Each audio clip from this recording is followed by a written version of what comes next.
यो परदेश हो साथी। थाकेको शरीरलाई जसो तसो निदाउन बाध्य गराउँछ। हेर न, घरमा सम्झनामा घरको सपनाहरू छरिन सुरु हुन्छन्।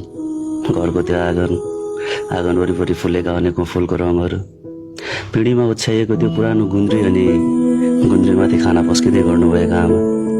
म बिहानीमा बिउजिएर हेर्छु, न त्यो आँगन छ न आमा हुनुहुन्छ। छ त केवल यो खाली कोठा अनि रित्तो मन। यो बत्ती नै बत्तीको उज्यालोमा पनि कहिलेकाहीँ अँध्यारो महसुस हुँदैन र साथी, तिमीलाई यो परदेश? मलाई त हुन्छ यार।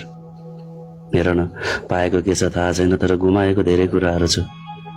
आमाको काख, बाबाको साथ, आँगनको धुलो अनि असार साउनको त्यो हिलो।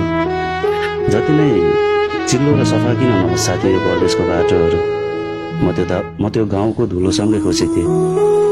ठिक छ, म स्वीकार गर्छु यार, दिनका उचाइहरू ठुला होलान्, तर म गाउँको झोपडीमै रमाएको थिएँ।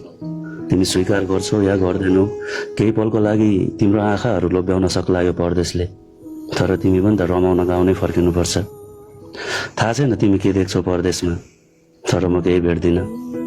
सबै आत्तिएर भागेका छन्। तिमी हाँसेको देख्छौ होला परदेशीहरूलाई, तर म उनीहरूको ओठमा सानो मुस्कानको रेखाहरू पनि भेट्दिन। साँच्चै भनौँ, देश छोडेर आएर पनि कोही साउको ऋणले तडपिएका छन्, कोही सन्तानको भविष्य बनाउन आज पनि छटपटिएका छन्। एकपल्ट यार साथी, केवल एकपल्ट निहालेर हेर न यो परदेशको त्यो चिल्लो मेट्रोभित्र। तिमीलाई चिल्लो लाग्न सक्छ त्यो मेट्रो, तर त्यसमा सफर गर्नेहरू केवल लासहरू देख्नेछौ, जो भित्र मरेर बाहिर बाँचेको अभिनय गर्दैछन्। उसको आँखाले प्रष्ट देखाएको। तिमी सम्झ न त्यो गाउँको लोकल बसको खलासीलाई एकपल्ट। त्यो खलासी भाइले चिठी लगाउँदै कति मजाले बोलाउँथे, दिदी जाने हो भन्दै। तर हेर न, म आफूले छेउको सिटमा बसेको मान्छेलाई हेरेर मुस्कुराउनसम्म सक्दिनँ। सोचेको थियो होला जीवन थोरै सजिलो हुन्छ, थोरै पैसा कमाउँछु, घर परिवार खुसी हुन्छन्, तर खै त यार, रगत र पसिनाको सिँचाइ गर्दा पनि यो खुसीको फुलहरू किन फुल्न मान्दैन?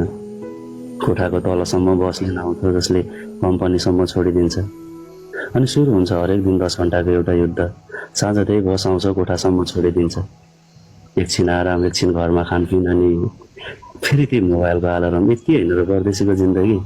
त्यसैले त भन्छु साथी, याद आउँछ यार त्यो रातो भालेले बिहानीमा बाँचेको, त्यो बिहानीमा सूर्यको किरणले पखेटा फिजाउँदा ती सेता हिमालहरू हाँसेको। हेर न, आँगनीमा डुल्दै गरेका ती कुखुराका चल्ला, घर नजिकैको अम्बाको बोटमा सुनिने ती चराहरूका चिरबिर हल्ला। अझ भनौँ, बिहानीमा आमाले रातो माटोले सजाउनु भएको त्यो घरको पिँढी, साँझमा झ्यालको बाहिर डुल्दै गरेको त्यो जुनकिरी। साँच्चै याद आउँछ यार आजभोलि यो परदेशमा।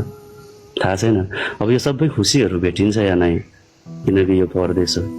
याद नै यादको बोझ मनमा बोकेर आज पनि त म भन्दैछु, मेरो सब थोक ठिक छ।